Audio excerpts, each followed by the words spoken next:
Season આવે એટલે બધા લોકો મસાલા દળાવતા જ હોય છે, પણ ફ્રેન્ડ્સ વરસ પૂરું થવા આવે ને ત્યાં મસાલાની અંદર તેવી સુગંધ નથી રહેતી જ્યારે આપણે દળાવ્યા હોય. ઘણી વખત ધાણા જીરું પાવડર કાળું પડી જાય, હળદરમાં જીવાત થઈ જાય કે લાલ મરચું પાવડર ફીકું પડી જાય અને પ્રોપર તેની અંદર તે ટેસ્ટ નથી આવતો જે આપણે દળાવેલો હોય. તો આજના વિડીયોમાં આપણે આવી નાની નાની ટિપ્સનું ધ્યાન રાખીને મસાલાને એવી રીતે સ્ટોર કરીશું કે આખું વર્ષ માટે કલર અને સુગંધ તેવા જ જળવાયેલા રહીએ ફ્રેન્ડ્સ. તો આપણે અહીંયા લાલ મરચું પાવડર લીધેલું છે.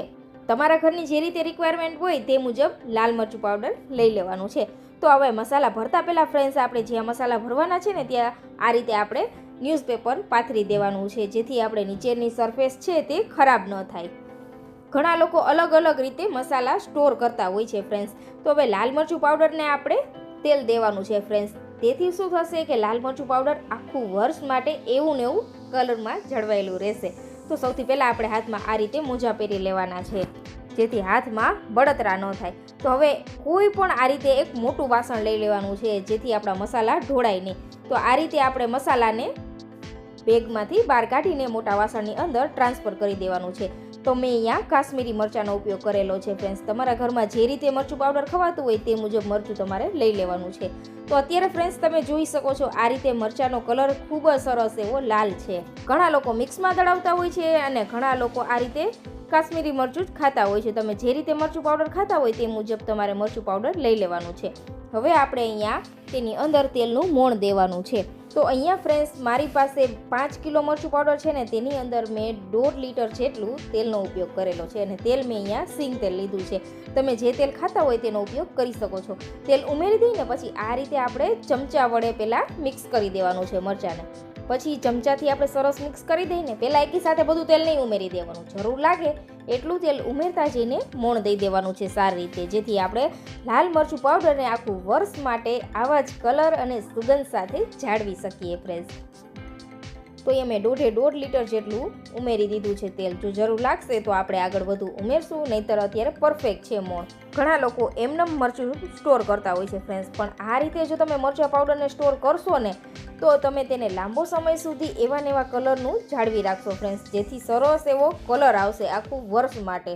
હવે આપણે આ રીતે ગાંઠા ગાંઠા દેખાય છે તો શું કરવાનું છે ફ્રેન્ડ્સ, હાથની મદદથી આ ગાંઠા છે તેને આપણે ચોળીને સાફ કરી દેવાના. આ રીતે તમે જોઈ શકો છો છૂટા છૂટા પાડી દેવાના, એટલે એક દાણાની અંદર સરસ એવું મોણ લાગી જશે. તમે અહીંયા જોઈ શકો છો ફ્રેન્ડ્સ. હાથમાં ગ્લવ્સ જરૂરથી પહેરી લેવા, જેને લીધે હાથમાં બળતરા ન થાય. પણ જો નથી ફાવતા ગ્લવ્સ તો ફ્રેન્ડ્સ તમારે શું કરવાનું, પછી આ મરચું પાવડરને તેલ સારી રીતે દેવાઈ જાય ને પછી તમારે ગોળવાળા પાણીથી અથવા લીંબુથી ઘસીને હાથ સાફ કરી દેવાના, જેથી હાથમાં બળતરા ન થાય.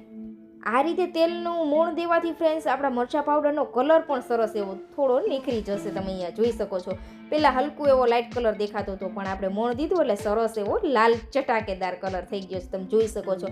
વધુ તેલ ન જ દેવાનું. આ રીતે ફ્રેન્ડ્સ આપણે છૂટું છૂટું મરચું છે તે મુજબ જ આપણે તેલ દેવાનું છે. તો અહીંયા સરસ એવું આખા મરચાંની અંદર આપણે તેલ દઈ દીધું છે અને મોટો એકે ગાંગડો નથી. તો મરચું પાવડરને ફ્રેન્ડ્સ બને ને તો કાચના વાસણમાં જ સ્ટોર કરજો, કાચની બરણીમાં, જેથી તમારો મરચું પાવડર છે તે આખું વર્ષ માટે એવું ને એવું રહેશે. બરણીને આપણે ધોઈને સારી રીતે ચોખ્ખી કરી લીધી છે અને તડકામાં તપાવી લીધેલી હતી. હવે આ રીતે જેટલું સમાય એટલું આપણે મરચું પાવડર ઉમેરી દઈશું. તો આ મારી બરણી 5 કિલાની છે, પણ કહેવાની 5 કિલાની છે ફ્રેન્ડ્સ, આમાં પરફેક્ટ 5 કિલો નહીં આવે, 2.5 કિલો જ સમાશે. હવે આપણે આ રીતે દબાવીને સરસ મરચાંને ભરી દેવાનું છે. જરા પણ તેની અંદર એરનો ભાગ ન રહેવો જોઈએ. તો જરા પણ હવા હશે ને ફ્રેન્ડ્સ તો મરચું પાવડર બગડવાની શક્યતા રહે છે. આ રીતે દબાવીને આપણે મરચુંને ભરવાનું છે.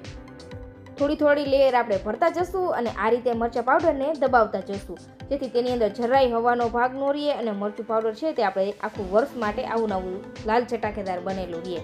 ઘણા લોકો એક લેયર આ રીતે લાલ મરચાં પાવડરની અને એક લેયર નમકની કરતા હોય છે, પણ ફ્રેન્ડ્સ ઘણી વખત આપણે તે મરચું વાપરીએ ને તો આપણે શાકમાં નમક વધુ ઓછું થઈ જાય, એટલે આપણે આ રીતે મરચું પાવડર સ્ટોર કરેલું છે. નમકનો ઉપયોગ કરવો હોય તો કરી શકાય છે. તો હવે ઉપરથી પણ આપણે સરસ દબાવીને ભરી દેવાનું છે. તો ટોટલ અત્યારે આપણે અડધું મરચું આવેલું છે 5 કિલોમાંથી. હવે આપણે બીજી વાસણની અંદર પણ આ જ રીતે મરચું ભરી દેવાનું છે, બીજી બરણીની અંદર. હવે લઈ લેશું ફ્રેન્ડ્સ આપણે લવિંગ. આ રીતે મરચાં પાવડરની ઉપર આપણે લવિંગની એક લેયર લગાવી દેવાની છે. તેને લીધે શું થશે ફ્રેન્ડ્સ, મરચાં પાવડરમાં જરા પણ કીડા નહીં થાય અને બરણી એરટાઈટ હોય ને એવી જ લેવાની છે. તો અહીંયા આપણે લવિંગ ગોઠવી દીધા છે ફ્રેન્ડ્સ. હવે ઢાંકણ ઢાંકીને આપણે તેને સ્ટોર કરી દેશું. તો આપણું મરચું પાવડર આખું વર્ષ માટે સ્ટોર કરવા માટે તૈયાર છે. તો જ્યારે પણ મરચું પાવડર કાઢો ને ફ્રેન્ડ્સ, ફરીથી તમારે દબાવીને જ તમારે સ્ટોર કરવાનું. જ્યારે લ્યો ને ત્યારે જેટલું વધે એને દબાવીને સ્ટોર કરવાનું છે. તો હવે લઈ લેશું આપણે હળદર પાવડર. તો હળદર પાવડર ફ્રેન્ડ્સ ઘણા લોકો ચાળતા હોય છે, પણ અત્યારે સરસ એવા મશીન આવી ગયા છે એટલે ચાળવાની કોઈ જરૂર નથી. આપણે તેને સાફ કરીને જ દળાવેલી છે એટલે આપણે નથી ચાળી રહ્યા. પણ ઘણા લોકો ચાળતા હોય છે, તમારે ચાળવી હોય તો ચાળી પણ શકો છો. તો હવે આ રીતે આપણે એક ટ્રે નીચે રાખી દઈશું અને તેના ઉપર આપણે આ રીતે સરસ એવી કાચની બરણી લઈ લઈશું, જેને આપણે તડકામાં તપાવીને લીધેલી છે. અને તેની અંદર આપણે હળદર પાવડરને આ રીતે ઉમેરતા જવાનું છે. થોડો થોડો હળદર પાવડર ઉમેરી દઈને પછી આપણે તેને દબાવતા જવાનું છે, જેથી હળદર પાવડરની અંદર પણ જરા એર ન રહેવી જોઈએ. જો એર રહેશે ને ફ્રેન્ડ્સ તો શું થશે કે આપણે તેને લાંબો સમય સુધી સ્ટોર નહીં કરી શકીએ અને હળદર પાવડર છે તે કાળી પડવા લાગશે. ઘણી વખત તમે જોયું હશે, ગાંગડા થઈ જાય, કાળી પડી જાય અથવા લાલ થઈ જાય. તો તે ન થાય ને ફ્રેન્ડ્સ, તેના માટે આ રીતે સરસ આપણે તેને દબાવીને જ ભરવાની છે. અને જ્યારે પણ તમે આમાંથી હળદર પાવડર કાઢો ને ફ્રેન્ડ્સ, તો તમારે ધ્યાન રાખવાનું કે ફરીથી તમારે હળદરને દબાવીને જ આ રીતે ભરી દેવાની છે. પણ તમારે ફ્રેન્ડ્સ શું કરવાનું, 2 બરણી રાખવાની, એક મોટી અને એક નાની.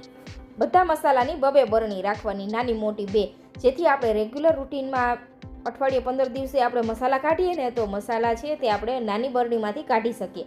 મોટી બરણી વારંવાર આપણે ખોલબંધ ન કરવી પડે. તેને લીધે ફ્રેન્ડ્સ આપણા મસાલાની સુગંધ અને કલર સરસ એવા જળવાઈ રહે. એટલા માટે 2 બરણીનો યુઝ કરવાનો.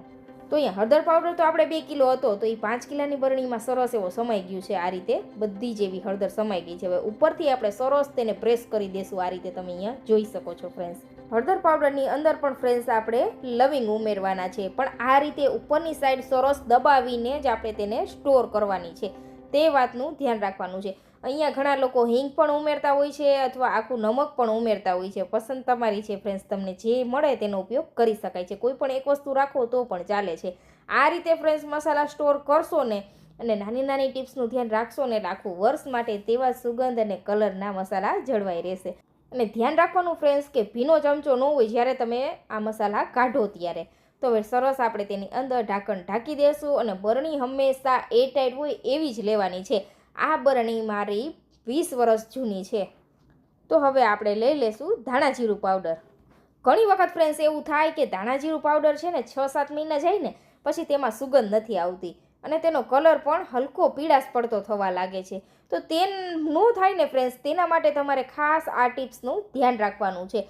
તો હવે આપણે તેને પણ ભરવા માટે આ રીતે કાચની બરણી લઈ લીધી છે, તેને તડકામાં તપાવી લીધી છે. અને બરણી ફ્રેન્ડ્સ તમે જ્યારે મસાલા ભરવા માટે લ્યો ત્યારે ધ્યાન રાખવાનું કે તેની અંદર જરા પણ પાણીનો ભાગ ન હોવો જોઈએ. ધોઈને તરત સાફ કરીને નહીં તેની અંદર મસાલા ભરી દેવાના. સારી રીતે તડકામાં તપાવી લેવાની, જેથી તેની અંદર કોઈ પણ પ્રકારના બેક્ટેરિયા હોય તો તે મરી જાય તડકાને લીધે. એટલે આપણે ફ્રેન્ડ્સ ધ્યાન રાખવાનું કે તરત તેનેમાં મસાલા નહીં ભરવાના અને આ રીતે દબાવીને જ મસાલા ભરવાના છે. ઘણી વખત તમે જોયું હશે કે ધાણા જીરુંની અંદર પણ નાના નાના જીવડા થઈ જાય છે ફ્રેન્ડ્સ. તો આ જીવડા છે તે હવાના સંપર્કમાં આવવાથી થાય છે. એટલે ધ્યાન રાખવાનું કે આ રીતે મસાલો જ્યારે પણ ભરીએ ને આપણે ત્યારે દબાવીને ભરવાનો. જરાય એરનો ભાગ અંદર ન રહેવો જોઈએ. અને મસાલાને ફ્રેન્ડ્સ તમારે ડાયરેક્ટ સનલાઇટ આવતી હોય ત્યાં નહીં રાખવાના. મસાલાને ઘરમાં આપણે એવી જગ્યાએ રાખવાના છે ફ્રેન્ડ્સ કે જ્યાં વધુ હવાનો અવર જવર ન થતો હોય. તે જગ્યાએ મસાલા સ્ટોર કરશો ને એટલે આખું વર્ષ માટે એવા ને એવા રહેશે. અને 2 બરણી રાખવાની ફ્રેન્ડ્સ, એક નાની અને એક મોટી. આ ટિપ્સનું ધ્યાન રાખશો ને ફ્રેન્ડ્સ એટલે મસાલા છે તે આખું વર્ષ માટે એવા ને એવા સુગંધના કલરના બનેલા રહેશે. આ રીતે દબાવીને આપણે સરસ એવું ધાણા જીરું ભરી લીધું છે. ધાણા જીરું પણ 2 કિલો હતું, તો અહીંયા સરસ એવું સમાઈ ગયું છે આ બરણીની અંદર જ. આ બરણી બધી આપણી 5 કિલાની છે. આ રીતે ફ્રેન્ડ્સ તમે મસાલા ભરશો ને એટલે 1 વર્ષ નહીં પણ 2 વર્ષ થવા આવશે ને તો પણ મસાલાની અંદર સરસ સુગંધ અને કલર જળવાયેલા રહેશે. ઘણી વખત ફ્રેન્ડ્સ આપણે જોયું હશે કે આ 6-7 મહિના થાય ને પછી મસાલાની અંદર સુગંધ નથી આવતી. તો આ ટ્રીક જરૂરથી ફોલો કરજો ફ્રેન્ડ્સ. મસાલા છે તે સરસ એવા સુગંધના બનેલા રહેશે.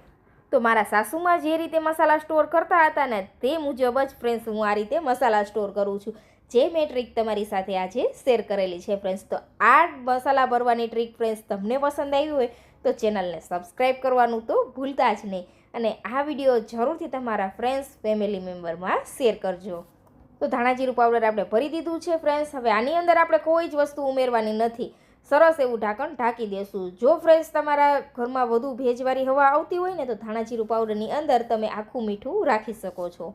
તો આ ટ્રીકથી ફ્રેન્ડ્સ તમે મસાલા ભરશો ને એટલે આખું વર્ષ માટે એવા ને એવા કલર અને સુગંધના જળવાયેલા રહેશે. પણ ખાસ ધ્યાન રાખવાનું કે પાણીવાળા ચમચાથી તમારે મસાલા નહીં